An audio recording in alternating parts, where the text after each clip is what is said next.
Magandang umaga ng Miyerkules o Wednesday morning sa bawat isa. Ang inyong lingkod po, Erlinda Irardo. Magandang araw po sa inyo sa araw na ito. Ito po si Pastor Jonathan. Good day. Okay, bago natin i-discuss yung pang-apat na love language na dapat matutunan natin, hilingin natin si Pastor Jonathan manalangin. Ay po sumandaling manalangin mga kaibigan at mga kapatid. Dakila at aming Diyos at aming Ama na sa langit. Aba Father, lumalapit po kami sa iyo sa araw na ito upang magpasalamat at humingi din po Panginoon ng gabay at tulong sa aming mga bagay na discuss, lalo-lalo na po ito, love language, yung physical touch. Lord, na makita ang pangailangan nito sa mag-asawa. Tulungan niyo po kami na maihayag po namin, na-express po namin na mabuti upang ito po ay maging kagamit-gamit, magtulong sa mga mag-asawa sa kanilang buhay. Palain niyo po kami, kabayan, sa pangalan po ng Panginoon sa Kristo. Amen. Amen and amen. Okay. Yung love language po, the fourth one that we're going to discuss with you is physical touch. Talaga pong hawak.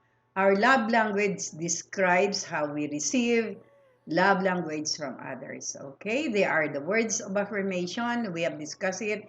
Saying supportive things to your partner. Act of service. Doing helpful things to your partner, giving gifts, giving your partner gifts that tell them you are thinking about them.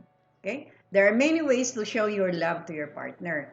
You can show up to support them at an important for fundraising. If they are doing fundraising, you can buy them a gift just because you thought of them. You can squeeze their hand when they are having a stressful day. Physical touch. Yes. Okay? Physical po, yung pag-touch po talaga ito ibig sabihin. It's just one of the 5 languages according to Dr. Gary Chapman. This is the fourth of our program. If your love language is a physical touch, then that means you prepared a physical expression of love over all other expressions such as verbal, compliment, or gifts. Note that physical touch as a love language is not all about sex. Yes. Although sex can be an important part of a romantic relationship. The hug, a shoulder squeeze, hand full, even a part of the back, tapping it back, sabi nga, Yes. can be the expression of love that is just meaningful to your partner. Okay, physical touch, specifically cuddling, okay? Releasing toxin and feel good hormones that makes you feel like nothing can hurt you. Okay, behavioral scientist, this is said by Clarissa Selva, behavioral scientist and relational coach. In addition to the bonding cuddling creates between the couple, it is also help to boost your immune system. Wow! Here are some ways to show intimate love through physical touch. Number 1, kissing. Kissing. You may feel like kissing has to lead to sex, but it does not. Kissing is one of the easiest, most effective ways to show physical love to your partner. You can kiss their lips, their neck, their cheeks, their forehead, their hand. In many cultures and throughout history, kissing is or has been shown as an act of respect, greetings, or affection. Kissing is used in all different types of relationships. Romantic and non-romantic should be prioritized. Pangalawa po, holding hands. Who doesn't love seeing a couple walking hand in hand down the street? Okay? Hawak kamay. Holding hands with your partner in public or in private is a boasting endorsement. Parents often hold their child hand to protective Yes. reason. Okay? Uh, it is one of the best way to show physical love to your partner. Okay. Cuddling. Okay, do you cuddle with your partner when you're watching a movie? When you are laying in bed? If you don't, you should. Physical wrapping yourself around your partner can bring you closer together, physically and emotionally. Your partner may prefer being a big or a little spoon, but try swapping roles or facing each other and seeing how that feels. Okay? Skin to skin touching. Oh, grabe. Touching can be sexual, but it can be also non-sexual and still intimate. Yes. Dragging your finger across your partner's back or neck can be intimate expression of love. Touching your partner's hair, holding the back of their neck, or even touching the bare legs can expressive way of feeling your partner. You're there for them. Wow! You're physical attracted to them and or you're in love with them. Okay. Wow! One of the benefits to being in a relationship with someone whose love language is physical touch. You can express love without having to speak, without having to do the dishes or go out and buy a gift. Physical touch is one of the easiest way to be intimate with your partner. And even though it is physical, it can create emotional intimacy ang gawin. Show love through non-intimate touch. Anong gagawin natin? Basically, touching your partner is one of the best ways to build a bridge and increase feelings of correctiveness. When your partner gets home from work, you might kiss them or hug them, which can immediately release some of the day's tension. Okay. These are the simple but meaningful gesture. Okay. Some non-intimate touches can lead to intimacy, but can be a great alternative for Yes. couple who look in ways express non-sexual love through physical touch. Rubbing your partner's back. Wow. Then a friend is dealing with difficult or upsetting situation. Touching them is a normal reaction, Yes. and their form of touching can be just effective in a romantic partnership. Rubbing your partner's back or massaging them can signal to them that you're there for them, that you love them. Okay? You can also rub their arms, their Yes. hands, any part of the body. Just make sure you're communicating with your partner and making sure they are comfortable with it. Okay? Yeah, you can only do that to your partner, Partner okay? only, huh? Your wife or the husband. Sitting side by side, sitting close enough to be touching your partner is an easy way to signal that you love them, okay? Tickling. Okay? Some individual may not like to Yeah. be tickled, but tickling is a physical expression of love. Wow, totoo pala yun, ha? Not sure if your partner like this. Also, you have to do it is ask. You have to Okay? do it by asking. Okay? Communication is an integral aspect of any physical relationship, even if you love language is physical touch. Yeah.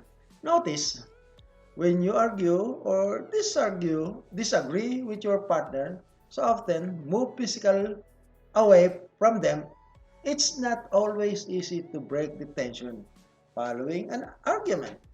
But often, the best way to reconnect is to that physical distant touch your partner. Yes. You probably heard of the phrase make up sex. Reconnecting physically with your partner can signal that the argument is over and that you're both move on. However, not all couples wants to be sexually intimate following a fight. Uh-huh. Hugging, kissing, or even holding hands can be as meaningful. Okay. Physical touch in long-distance relationship. Oh, If your long-distance cuddling, kissing, or holding hands is not an option for video chat, have you made it possible to be together when when you're not actually together? When you're on the video, chat with your partner. Make sure you're giving yes. them your undivided attention. Totoo po yun. Yeah. Moving to a quiet space, turn off your TV, make an eye contact, and use inviting body language to show that you're physically with them. Okay. On the Oh. other way, to show physical touch with a distant, blow each other kisses. Send Flying them kiss. gifts, flying gifts. Send them gifts and physically remind them of you. Okay? Or you made a T-shirt with um, something that is with perfume and talk about physical touching each other. It may not be the same as the real thing, but our imagination can be a powerful tool which long distance couples should utilize. You can wrap your arms around their waist in the kitchen, okay? Uh, Holding their hands while watching a movie together. Kiss their cheeks in the morning before work. Sometimes the simplest act of love are the most impact, especially when it comes to physical touch. Yes. Okay?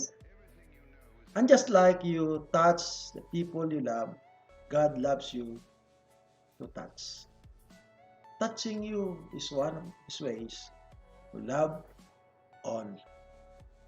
His touch, though, is much more tender, more understanding, and more comforting than even the most tender touch from the human that we could ever imagine. His loving Father, think of all the times that you have felt God's presence. When you have felt His presence, that was Him touching you. Think of the comfort, the tears of relief as you burden rolled away, and the sense of companionship you feel.